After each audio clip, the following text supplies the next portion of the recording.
नमस्कार साथियों, मैं उज्जवल उज्जैन सिंह आप सबका स्वागत करता हूं फुटपाथ न्यूज में। आज हमारे खास प्रोग्राम रूबरू विद दिल्ली में हमारे साथ हैं एक ऐसे शख्स जिन्होंने अपनी ज़िंदगी की शुरुआत एक ऐसे व्यापारी के साथ की जिन्होंने बहुत ही नीचे लेवल से स्टार्ट करते हुए आज एक ऐसे राजनीतिक में एक जाना माना चेहरा बन चुके हैं। पार्टी की किसी भी पार्टी में, किसी भी ऑर्गेनाइजेशन में जो लोग चुनाव लड़वाते हैं, जो पर्दे के पीछे होते हैं, उनका रोल, उनका योगदान बहुत अहम होता है। और आज ये उन्हीं में से एक शख्स हमारे साथ हैं, रण सिंह राणा जी, जिन्होंने कि आम आदमी पार्टी में उत्तराखंड के भी प्रभारी रहे हैं, सह प्रभारी रहे हैं।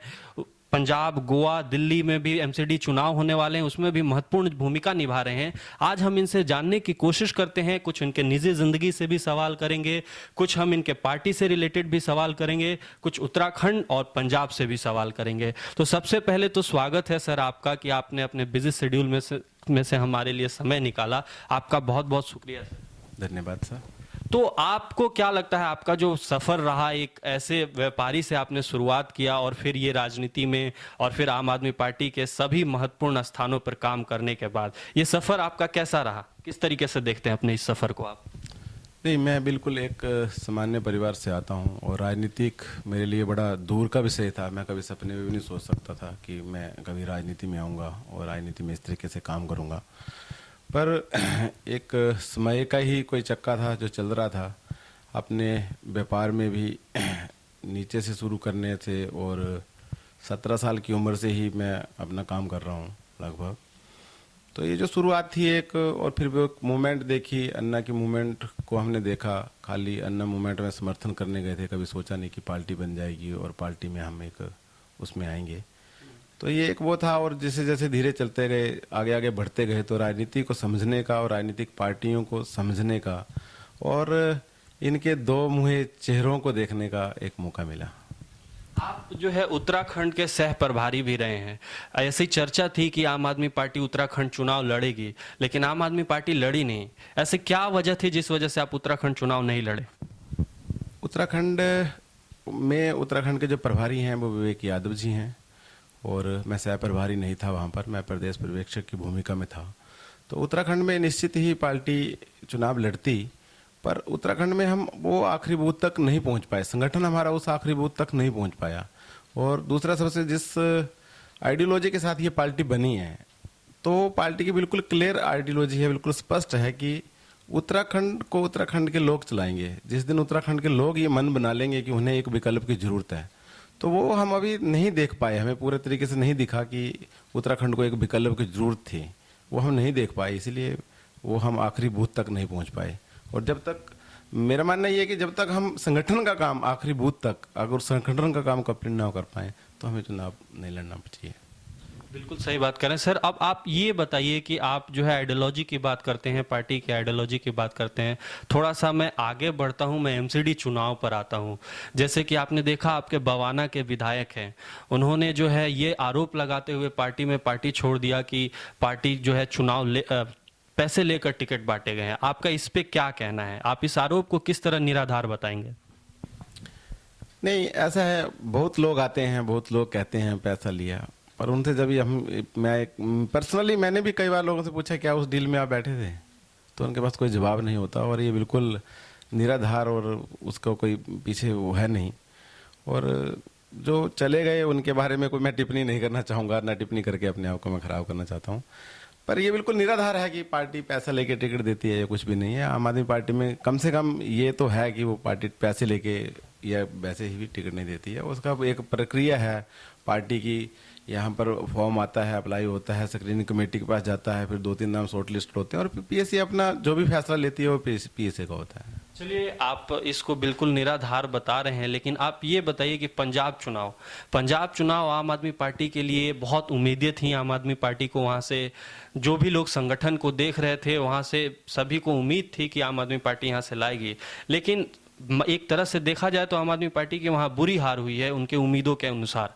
आप इसको किस तरीके से देखते हैं?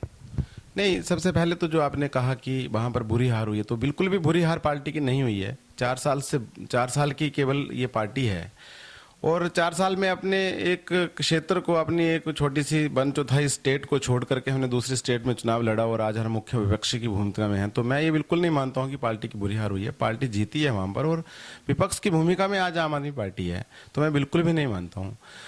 बाकी जो ग्राउंड की हकीकत थी उसमें कोई भी, मतलब आज की डेट में किसी से भी, जब भी किसी से बात हुई है, सर्वे हो कुछ भी, तो कोई ये नहीं कह रहा था नहीं कि आम आदमी पार्टी नहीं जीतेगी। सभी ये कहते थे कि सरकार जो है वो आम आदमी पार्टी बनाने जा रही है। आपकी पार्टी ने ईवीएम पे को लेकर भी आरोप लगाए हैं, आप क्या कहेंगे? लोगों में काफी, जब ग्राउंड पे जाया जाता है तो इस बात को देखी जाती है, लोग निराश भी हैं कि आप ईवीएम पे सवाल उठा रहे हैं, क्या कहेंगे, किस तरीके से? सब नहीं, ईवीएम पे हमने जो आरोप लगाए हैं वो तथ्य के आधार पर आरोप लगाए हैं कि एक मशीन है, वो आपने वीडियो देखा होगा, उसमें वीडियो है, वो बटन कोई भी दबाते हैं वो सीधा सीधा बीजेपी को वोट जा रहा है। तो इससे शक पैदा होता है और चुनाव आयोग का ये काम है कि उसमें वो जनता को रूबरू कराए।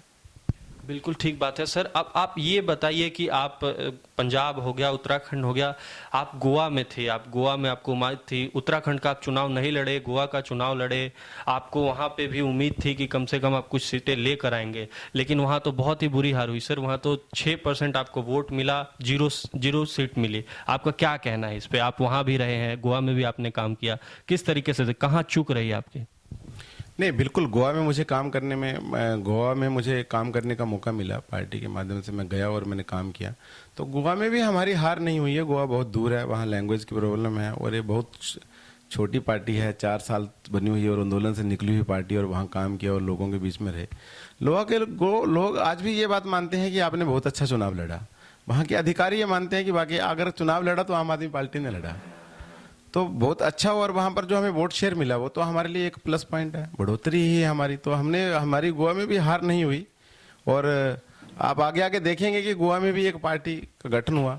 गोवा में आपको क्या लगता है कि आम आदमी पार्टी जो है, जो जिस तरीके से लड़ रही है, 2 राज्यों में वो एक में से हार गए, एक में विपक्ष में रहे, भाजपा जो है यूपी में प्रचंड बहुमत के साथ आई, दिल्ली में इससे पहले 67 सीट लेकर आई, क्या दिल्ली इतिहास दोबारा दोहराएगा या फिर आपको लगता है कि भाजपा का रथ, विजय रथ ऐसे ही चलता रहेगा? नहीं, ऐसा नहीं है। ये जो हमारी लड़ाई है ये बड़ी लंबी लड़ाई है और 100 साल पुरानी पार्टियों के अगेंस्ट लड़ाई है, भ्रष्टाचार के अगेंस्ट लड़ाई है। तो इतनी आसान नहीं है, इतनी जल्दी खत्म होने वाली भी नहीं है ये। तो इसके लिए टाइम लगेगा।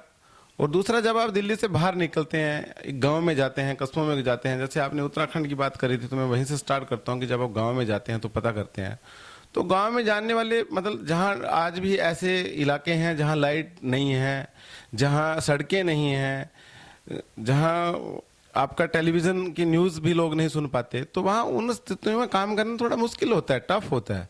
तो ये बहुत छोटी पार्टी, मतलब बहुत कम समय है इस पार्टी के लिए, थोड़ा सा वेट करना पड़ेगा और ये बड़ी लंबी लड़ाई है, इसमें लंबा सोच के चलना पड़ेगा। अभी और आज सब कुछ नहीं हो सकता। हार के बाद अरविंद ने क्या कहा आपसे? नहीं, अरविंद जी ने कुछ नहीं कहा। अरविंद जी का यही कहना रहता है कि देखिए ये लंबी लड़ाई है, तो इसको बड़ा लंबा लेके चलना पड़ेगा, ऐसे इतना आसानी से आप नहीं छोड़ सकते इसको। आप किस तरह से, अब एमसीडी का चुनाव हो रहा है, आप किन मुद्दों पे चुनाव लड़ रहे हैं? आपको क्या लगता है कि इस बार यहाँ सफलता मिलेगी आम आदमी पार्टी को? नहीं, इसमें दूसरी तरफ आप देखिए कि जो भाजपा है वहां भी मनोज तिवारी को अपना प्रदेश प्रभारी बनाया है, जो कि पूर्वांचल से आते हैं, पूर्वांचलियों की इसमें भूमिका बढ़ रही है। तो आप किस तरीके से देखते हैं इस पूरे चुनाव को? थोड़ी देर के लिए मैं यहाँ पर ना पार्टी को अलग करता हूँ। मैं ये कहता हूँ कि आप देखिए कि 100 साल पुरानी पार्टी कांग्रेस, जिसने 65 वर्ष राज किया और लगभग कितने वर्ष बीजेपी को भी हो गए, आज 2.5 साल से ऊपर सेंट्रल में बीजेपी की गवर्नमेंट है। इससे पहले 10 साल से एमसीडी में बीजेपी की गवर्नमेंट रही।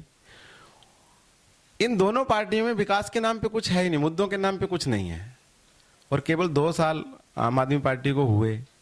आप देखिए, शिक्षा के क्षेत्र में आप बात कर लीजिए, इनके पास कोई जवाब नहीं है जिस तरीके से आम आदमी पार्टी ने काम किया।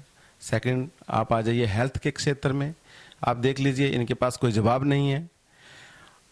अब किसी भी मुद्दे को उठा करके देख लीजिए, तो आम आदमी पार्टी ने इतने काम किए हैं, और ये पहली 2 साल में बनी हुई गवर्नमेंट है जो अपने काम के बिहाफ पे जनता के बीच में जा रही है।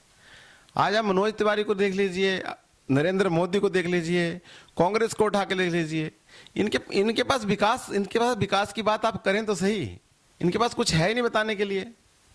बंदर पकड़ने के लिए 58 करोड़ रुपए खर्च कर दिए, तो इनके पास कुछ नहीं है बताने के लिए जनता के बीच में। आप हमारा मोहल्ला क्लिनिक उठा के देख लीजिए, गवर्नमेंट हॉस्पिटल्स को देख लीजिए, आप कोई किसी भी मुद्दे में डिबेट करें और मुद्दे में आए, काम में डिबेट आए। जब आप काम में देखेंगे तो आपको निश्चित ही डिफरेंसेस पता चलेंगे।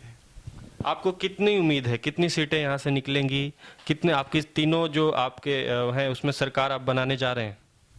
देखिए, हारने के लिए कोई चुनाव नहीं लड़ता, सब जीतने के लिए चुनाव लड़ते हैं और डेफिनेटली हम भी जीतने के लिए चुनाव लड़ रहे हैं और तीनों एमसीडी में आम आदमी पार्टी की ही एमसीडी आने वाली है। इतना विश्वास के साथ आप कह रहे हैं, मुझे उम्मीद है कि आप अच्छा काम करेंगे। चुनना ना चुनना जनता का काम है और आपका बहुत बहुत धन्यवाद सर। एक सवाल जो मेरा रह गया, आखिरी सवाल मैं आपसे पूछना चाहता हूं कि आप कौन सी ऐसी चीज, एक चीज जो आप अरविंद केजरीवाल को एक वर्ड में डिफाइन करना चाहें अपने नेता को? जिस दिन मुझे ये लगेगा कि अरविंद ईमानदार नहीं है, मैं उस दिन अपने घर बैठ जाऊंगा, घर से नहीं निकलूंगा।